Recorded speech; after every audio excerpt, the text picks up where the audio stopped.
Pour notre prochain invité, le cyclisme, c'est plus qu'un loisir ou une activité physique. C'est une passion. Il est aussi président du Tour du Silence. Nous parlons de M. Léon Thériault. Bonsoir, M. Thériault.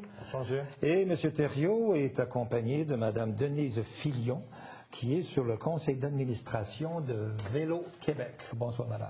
Bonsoir, monsieur. Alors d'abord, dites-nous, M. Thériault, qu'est-ce que le Tour du Silence et Rive-Sud, ses objectifs, combien de participants attendez-vous, etc.? C'est un événement qui s'inscrit dans un cadre international. Donc, c'est un monsieur de Austin, Texas, qui, il y a quelques années, a perdu l'un de ses meilleurs amis et qui, pour se rappeler des dangers qu'on court sur les routes, il s'est mis à encourager ses semblables à chaque année à se rappeler des décès cyclistes sur les routes. Alors, eux l'appelaient le Ride of Silence. C'est donc un événement qui se déroule simultanément. C'est ça la particularité. Dans près de 400 villes, en fait, à travers la planète. Donc, j'apprenais la semaine passée. Et c'est la même journée, là, même heure, même jour. C'est le 3e mercredi du mois de mai. Donc, cette année, ça arrive le 19. Oui, vous avez d'ailleurs une affiche. Une affiche assez exceptionnelle. Évocatrice, oui. Donc, c'est un événement qui est donc sur 7 continents. Si je prends l'expression des gens des États-Unis, va se dérouler la semaine prochaine à la mémoire des cyclistes qui sont tués sur les routes. Alors, vous avez toujours participé à cet événement, vous, M. Thériault? Je l'ai initié dès la 2e année parce que dès la 2e année, les États-Unis, les Américains, nous ont appelés de là-bas. J'avais des contacts à Ottawa et l'épouse de celui qui s'est fait tuer étant originaire de Ottawa. Donc, on a établi le contact et j'ai invité les gens de la province, donc des autres régions, à organiser un Tour du Silence aussi. Il y a une autre adepte, évidemment, on l'a présentée, Mme Filion, de cyclisme, qui est sur le conseil d'administration de Vélo Québec. Je voudrais vous demander, depuis toutes ces années, est-ce que le vélo a évolué à votre goût, Mme Filion? Moi, je suis une adepte du vélo depuis ma jeunesse, là, dans le fond, mon adolescence et tout ça. J'en fais davantage depuis une dizaine d'années, disons, avec les grands tours. Et c'est pour ça que je me suis impliquée tranquillement avec Vélo Québec, puis j'étais en politique municipale, puis je me suis intéressée davantage à la construction des pistes cyclables, puis la sécurité des piétons et des cyclistes et tout ça. Oui, pour répondre à votre question, en prenant un grand détour, ça s'est amélioré. Parce que, justement, il y a plus de monde qui en fait. Donc, s'il y a plus de monde qui en fait, ça fait en sorte qu'on est présent. Il s'agit d'être présent. On n'est pas encore loin de la participation de beaucoup d'Européens, quand même. C'est sûr. Mais, je ne sais pas si vous le saviez, mais Montréal est la ville où il y a le plus de cyclistes par habitant en Amérique. Ça, c'est pas étonnant. C'est pas étonnant. On se diffère, au Québec souvent par rapport aux autres, aux États-Unis, puis au reste du Canada à cet égard. C'est ça. Je reviens au Tour cycliste, M. Thériault, au Tour du Silence. Où se fera le départ? Quel est le parcours qu'on va emprunter? Quelles sont les mesures de sécurité qu'on va adopter? C'est encadré par une escorte policière à l'avant et à l'arrière. Le parcours part de la polyvalente de Mortagne à Boucherville. C'est à 18 h que les gens doivent arriver pour que vers les 18h15, 18h30, nous puissions partir. Nous avons un corbillard à l'avant avec un vélo sur le toit, donc qui rappelle justement le premier message du tour qui est de se rappeler des gens qui ont disparu. Moi, je le fais davantage pour 2 choses. Donc, en respect aux survivants, des gens qui sont disparus, dont je me souviens de façon assez triste, et aussi pour... Il y a combien, justement, d'accidents au Québec?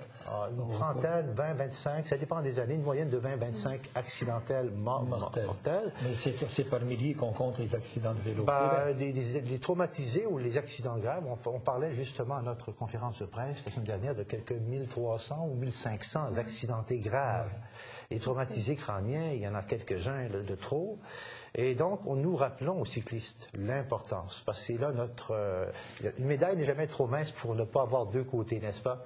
Donc, les cyclistes aussi ont des devoirs à faire en tant que comportement les cyclo-urbains, entre autres, qui sont invités à traverser sur les feux qui sont parfois rouges. Donc, vous savez, un petit peu la délinquance. Je pense qu'il y a de l'information à faire. De l'information, la sensibilisation à faire, oui. En effet. Ouais. Comment, chez Vélo-Québec, est-ce que c'est une de vos préoccupations, ça aussi, informer les gens, respecter le code routier, par exemple? Parce que, bon, il arrive souvent qu'on est témoin, par exemple, sur une piste cyclable, il y a des arrêts, et là, les cyclistes ne semblent pas vouloir respecter les arrêts obligatoires. Non, effectivement, c'est quelque chose, c'est un message que Vélo-Québec porte. Puis, il y a de la formation qui est donnée à des encadreurs cyclistes pour, lorsqu'il y a des tours, justement, des grands tours avec plusieurs milliers de personnes, bien, justement, les encadreurs font traverser en respectant les arrêts obligatoires, les lumières et tout ça, les fils à droite, se suivre en file qui ne dépasse pas 11 personnes et tout ça. Là. Ça, c'est des messages qui sont passés. Mais au-delà de ça aussi, les villes, l'urbanisme et tout ça, ça doit se penser en fonction des piétons et du vélo, pas seulement des voitures. Et c'est pour ça que Vélo-Québec donne aussi du support aux municipalités pour l'aménagement des voies cyclables et des pistes cyclables et tout ça. Dans ce tour cycliste, vous avez eu une belle collaboration des autorités municipales. Oui, en fait, nous collaborons aussi avec la Fédération québécoise des sports cyclistes, mais les décès cyclistes arrivent principalement sur le réseau routier. Donc, oui, en termes urbains, il y a des accidents qui sont trop nombreux, mais les cyclistes routiers se font dépasser par des automobilistes et autres à des vitesses qui frôlent parfois les 120 km/h. On sait tous l'état particulier du réseau secondaire au Québec, et nous avons des problèmes de voisinage avec les autres utilisateurs, d'où l'importance pour le cycliste d'agir avec civisme pour se faire ensuite respecter sur la route secondaire. Parce qu'on se rend compte, puis corrigez-moi si je fais erreur, quand on a affaire à des cyclistes de compétition, on se rend compte que ce sont des gens très structurés et très prudents et aussi très respectueux des normes, etc., quand ils font de l'entraînement sur route. Ben, ils n'ont pas le choix à la vitesse qu'ils roulent, mais ils sont quand même confrontés avec d'autres considérations parce qu'il y a la réglementation municipale, urbaine. Lorsqu'il y a une piste cyclable, l'article 492 oblige les cyclistes, même ceux qui s'entraînent, à aller sur les pistes cyclables. Or, c'est un non-sens à notre avis.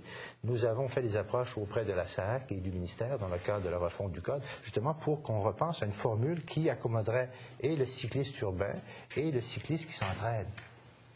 Mais voilà. Donc, il y a plusieurs organismes et ministères qui doivent donner leur point de vue à cet égard. En terminant, vous attendez combien de cyclistes, vous avez dit, pour ce tour S'il faisait beau, ça peut être 2000, 3000, parce que vous connaissez la frilosité des gens lorsqu'ils se mettent à annoncer la pluie, du vent. Bon, mais là, on nous annonce du beau temps. Bon, alors ça, c'est le 19 mai, bientôt, 19 mai, on a déjà fait la commande pour le beau temps, ensoleillé, pas trop humide, sec, pas trop chaud, et aux alentours de 2000 personnes. Et c'est combien de kilomètres, vous avez dit? 25 kilomètres. 25 kilomètres. Avec 3 arrêts où nous déposons malheureusement des gerbes de fleurs, où des nôtres se sont fait tuer. Ben écoutez, il ne nous reste plus qu'à vous souhaiter beaucoup de succès pour ce Tour du Silence. Puis souhaitons que les cyclistes seront de plus en plus nombreux, mais également de plus en plus prudents.